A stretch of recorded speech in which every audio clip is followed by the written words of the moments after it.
అసలు success, failure వీటిని మనం చూసే విధానాన్ని ఒక్క సింపుల్ ఐడియా మార్చేగలదా? మార్చగలదు అంటారు సైకాలజిస్ట్ క్యారోల్ డ్వెక్. ఆమె రీసెర్చ్ ప్రకారం మన టాలెంట్ గురించి మనకుండే నమ్మకాలే మన లైఫ్ని ఎలా డిజైన్ చేస్తాయో ఇప్పుడు వివరంగా చూద్దాం. ఓకే, మనందర్నీ ఎప్పుడో ఒకప్పుడు తొలిచేసే ప్రశ్న ఇది.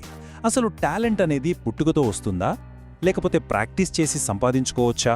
అంటే కొందరు పుట్టుకతోనే గ్రేట్ అని నమ్ముతామా, లేక ఎవరైనా సరే కష్టపడితే గొప్పవాళ్ళవ్వగలరని అనుకుంటామా?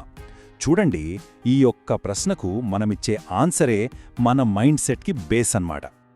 సరే, ఈరోజు మనం ఏం చూడబోతున్నామంటే, ముందుగా ఈ 2 రకాల మైండ్ సెట్స్ కథేంటో చూద్దాం. తర్వాత స్థిర లక్షణాల ప్రపంచం, ఆ తర్వాత సామర్థ్యాల ప్రపంచం గురించి మాట్లాడుకుందాం. ఇంకా ఈ మైండ్ సెట్ ఆచరణలో ఎలా పనిచేస్తుందో చూసి చివరగా మన దారిని మనమే ఎలా ఎంచుకోవచ్చో తెలుసుకుందాం. రైట్, ముందుగా 2 మనస్తత్వాల కథ. అంటే అసలు కొందరు ఛాలెంజెస్ని ఎందుకు ఇష్టపడతారు, మరికొందరు వాటిని చూసి ఎందుకు భయపడతారు? డ్వెక్ చేసిన రీసెర్చ్లో ఒక కీ పాయింట్ బయటపడింది. మన టాలెంట్ని మనం 2 రకాలుగా చూడొచ్చట. ఈ చిన్న తేడాయే ఈ మొత్తం కథకి కారణం. ఇక్కడే ఉంది అసలు మ్యాటర్. ఒకటి ఫిక్స్డ్ మైండ్ సెట్, అంటే తెలివితేటలు, టాలెంట్ అనేవి పుట్టుకతోనే వస్తాయి, అవి ఫిక్స్డ్ అని నమ్మడం. వీళ్ల గోల్ ఏంటంటే ఎప్పుడూ స్మార్ట్గా కనబడాలి. రెండోది గ్రోత్ మైండ్ సెట్. వీళ్ళేమనుకుంటారంటే కష్టపడితే, డెడికేషన్తో ఉంటే ఎలాంటి ఎబిలిటీ అయినా డెవలప్ చేసుకోవచ్చు అని. వీళ్ల గోల్ నేర్చుకోవడం, ఎదగడం. చూసారా, ఒక్క నమ్మకం, 2 వేర్వేరు ప్రపంచాలు. ఓకే, ముందుగా ఈ ఫిక్స్డ్ మైండ్ సెట్ ప్రపంచంలోకి వెళ్దాం. అంటే మనల్ని మనం ప్రూవ్ చేసుకునే దారి అన్నమాట. ఇక్కడ మన ఎబిలిటీస్ అనేవి రాయి మీద చెక్కిన గీతల్లాంటివి, ఇంకా మారవు అని నమ్ముతారు. అందుకే ప్రతి పని ఒక పరీక్షే. అంటే ఫిక్స్డ్ మైండ్ సెట్ అంటే ఏంటంటే మీ తెలివి, మీ టాలెంట్ ఇవన్నీ పుట్టుకతోనే ఫిక్స్ అయిపోయాయనే నమ్మకం. దీనివల్ల ఏమవుతుందంటే తమని తాము మళ్లీ మళ్లీ నిరూపించుకోవాలనే ఒక అర్జెన్సీ, ఒక ప్రెషర్ క్రియేట్ అవుతుంది. ప్రతి చిన్న టాస్క్ కూడా వాళ్ళ టాలెంట్కి ఒక జడ్జిమెంట్లా ఫీల్ అవుతారు. సో వాళ్ళకెలాగైనా స్మార్ట్గా కనిపించాలంతే. ఫిక్స్డ్ మైండ్ సెట్లో ఒక విచిత్రమైన ఆలోచన ఉంటుంది. అదేంటంటే ఎఫర్ట్ పెట్టడం అనేది ఒక వీక్నెస్. వాళ్ళ లాజిక్ ఏంటంటే నాకు నిజంగా టాలెంట్ ఉంటే నేనింత కష్టపడాల్సిన అవసరమేంటి, అంత కష్టపడాల్సి వస్తోందంటే బహుశా నేనంత స్మార్ట్ కాదేమో అని వాళ్ళని వాళ్లే డౌట్ చేసుకుంటారు. ఈ మైండ్ సెట్ వల్ల చాలా ఆందోళనలు మొదలవుతాయి. ఫెయిల్యూర్ వస్తే దాన్ని ఒక పర్మనెంట్ లేబుల్లా చూస్తారు. అందుకే ఛాలెంజెస్ని అవాయిడ్ చేయాలనుకుంటారు. వాటిని ఒక థ్రెట్లా ఫీల్ అవుతారు. కష్టపడటం అనేది వేస్ట్, పైగా సిగ్గుచేట అనిపిస్తుంది. ఎవరైనా ఫీడ్బ్యాక్ ఇస్తే దాన్ని పర్సనల్ అటాక్లా తీసుకుంటారు. అందుకే ఫెయిల్ అయిన ప్రతిసారి తమను తాము కాపాడుకోవడానికి సాకులు చెప్పడం మొదలుపెడతారు. దీనికి best example tennis star John McEnroe. అతను ఓడిపోయినప్పుడు ఆ ఓటమిని అస్సలు ఒత్తుకునేవాడు కాదు. అది నా తప్పు కాదు, ఆ కెమెరామెన్ హెడ్సెట్ తీసేయడం వల్ల సౌండ్ వచ్చింది, అందుకే డిస్టర్బ్ అయ్యాను, ఇలా ఏదో ఒక కారణం చెప్పేవాడు. అంటే బ్లేమ్ మొత్తం బయట వాళ్ల మీద వేయడం తన ఇమేజ్ని కాపాడుకోవడానికి. ఇదొక classic fixed mind set strategy అన్నమాట. సరే, ఇప్పటిదాకా ఒక ప్రపంచాన్ని చూశాం.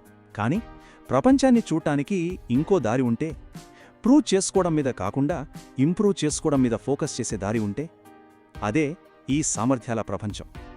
ఇక గ్రోత్ మైండ్ సెట్ విషయానికొస్తే ఇక్కడ నమ్మకం ఏంటంటే మన బేసిక్ ఎబిలిటీస్ని డెడికేషన్, హార్డ్ వర్క్తో డెవలప్ చేసుకోవచ్చు. ఈ నమ్మకం వల్ల నేర్చుకోవడం అంటే ఇష్టం ఏర్పడుతుంది. గొప్ప విజయాలకు అవసరమైన ఆ రెసిలియన్స్, ఆ పట్టుదల వస్తుంది.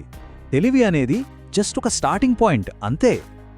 ఈ 2 మైండ్ సెట్స్ ఒకే సిచ్యువేషన్ని ఎలా వేర్వేరుగా చూస్తాయో చూడండి. ఫిక్స్డ్ మైండ్ సెట్ ఛాలెంజెస్ని ఒక రిస్క్లా చూస్తే, గ్రోత్ మైండ్ సెట్ వాటిని ఒక ఆపర్చునిటీలా చూస్తుంది. ఎఫర్ట్ని ఒక వీక్నెస్లా కాకుండా మాస్టరీ సాధించడానికి ఒక దారిలా చూస్తుంది. ఫెయిలియర్ని ముగింపులా కాకుండా ఒక పాఠంలా తీసుకుంటుంది. ఫీడ్బ్యాక్ని క్రిటిసిజంలా కాకుండా ఇంప్రూవ్ అవ్వడానికి అవసరమైన ఇన్ఫర్మేషన్లా చూస్తుంది. డ్వెక్ రీసెర్చ్లోనే ఒక స్టూడెంట్ చెప్పిన మాటిది. ఏదైనా సెట్బ్యాక్ వస్తే తను ఎలా రియాక్ట్ అవుతుందంటే, నా ఎగ్జామ్లో ఏం తప్పు రాశానో చూస్తాను, నెక్స్ట్ టైం ఇంకా బాగా చేయడానికి డిసైడ్ అవుతాను, నా పార్కింగ్ టికెట్ కట్టేస్తాను, ఇంకా నేను అప్సెట్గా ఉన్నానని చెప్పడానికి ఫ్రెండ్కి కాల్ చేస్తాను. చూసారా, ప్రాబ్లంని చూసి పారిపోకుండా డైరెక్ట్గా యాక్షన్ తీసుకోవడం, ఇదే గ్రోత్ మైండ్ సెట్. ఓకే, ఇదంతా థియరీలా అనిపించొచ్చు, కానీ రియల్ వరల్డ్లో ఈ నమ్మకాల పవర్ ఎంత ఉందో చూపించే కొన్ని సూపర్ ఎగ్జాంపుల్స్ చూద్దాం. సాధారణంగా డ్రాయింగ్ అనేది పుట్టుకతో రావాలి అనుకుంటాం కదా, కానీ ఇక్కడ చూడండి, ఇవి ఒక 5 రోజుల డ్రాయింగ్ క్లాస్కి ముందు తర్వాత గీసిన సెల్ఫ్ పోర్ట్రేట్స్. లెఫ్ట్ సైడ్ ఉన్నవి ఫస్ట్ గీసినవి, రైట్ సైడ్ ఉన్నవి డ్రాయింగ్లోని బేసిక్ స్కిల్స్ నేర్చుకున్న తర్వాత గీసినవి. డిఫరెన్స్ చూసారా? అంటే ఆర్ట్ అనేది గిఫ్ట్ మాత్రమే కాదు, అది నేర్చుకోగల ఒక స్కిల్. ఇక మైకేల్ జార్డన్ గురించైతే చెప్పక్కర్లేదు. అతన్ని తన హైస్కూల్ వర్సిటీ టీం నుంచే కట్ చేసేశారు. కాని అతను అక్కడితో ఆగిపోయాడా?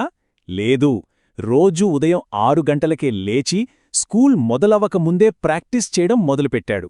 So all time greatest athlete కూడా న్యాచురల్ టాలెంట్ కాదు, అతను అలుపెరగని కృషి, గ్రోత్ మైండ్సెట్కి ఒక పర్ఫెక్ట్ ఎగ్జాంపుల్. ఇది టీచర్ జెయిమ్ ఎస్కలాంటే కథ. అతను ఎల్ఏలోని ఒక వెనుకబడిన స్కూల్లో పనిచేసేవాడు. ఆయన ఆలోచన ఎలా ఉండేదంటే, నేను వీళ్లకి నేర్పించగలనా అని కాదు, నేను వీళ్లకి ఎలా నేర్పించాలి అని ఆలోచించేవాడు. అసలు వీళ్లు నేర్చుకోగలరా అని కాదు, వీళ్లు బెస్ట్గా ఎలా నేర్చుకుంటారు అని అడిగేవాడు. ఆ నమ్మకంతోనే ఆ స్కూల్లో క్యాలిక్యులస్ నేర్పించి అద్భుతాలు సృష్టించాడు. సరే, మరి ఇదంతా విన్నాక మన దారిని మనమే ఎలా ఎంచుకోవాలి? ఎందుకంటే ఈ మొత్తం రీసెర్చ్లో అత్యంత పవర్ఫుల్ విషయం ఏంటంటే, మైండ్ సెట్ అనేది పర్మనెంట్ కాదు, అదొక నమ్మకం. దాన్ని మనం సెలెక్ట్ చేసుకోవచ్చు, డెవలప్ చేసుకోవచ్చు. మరి ఈ గ్రోత్ మైండ్సెట్ని ఎలా అలవర్చుకోవాలి? కొన్ని సింపుల్ స్టెప్స్ ఉన్నాయి. ఫస్ట్, మన దగ్గర ఒక చాయిస్ ఉందని గుర్తించాలి, అంటే మనమే మైండ్సెట్నైనా ఎంచుకోవచ్చు. సెకండ్, రిజల్ట్స్ మీద మాత్రమే కాకుండా ప్రాసెస్ మీద ఫోకస్ చేయాలి, అంటే ఎఫర్ట్, స్ట్రాటజీ, లెర్నింగ్ వీటిని మెచ్చుకోవాలి. ఈరోజు దేనికోసం బాగా కష్టపడ్డావు అని అడగాలి. థర్డ్, ఫెయిల్యూర్ని రీఫ్రేమ్ చేసుకోవాలి. ఫెయిల్యూర్ అంటే మనం పనికిరాని వాళ్ళమని కాదు, మన స్ట్రాటజీ మార్చుకోవడానికి ఇదొక అవకాశం అని చూడాలి. Tennis champion Billie Jean King చెప్పిన ఈ మాటలు మనం తీసుకోవాల్సిన ఈ చాయిస్ ఎంత ముఖ్యమో చెబుతాయి.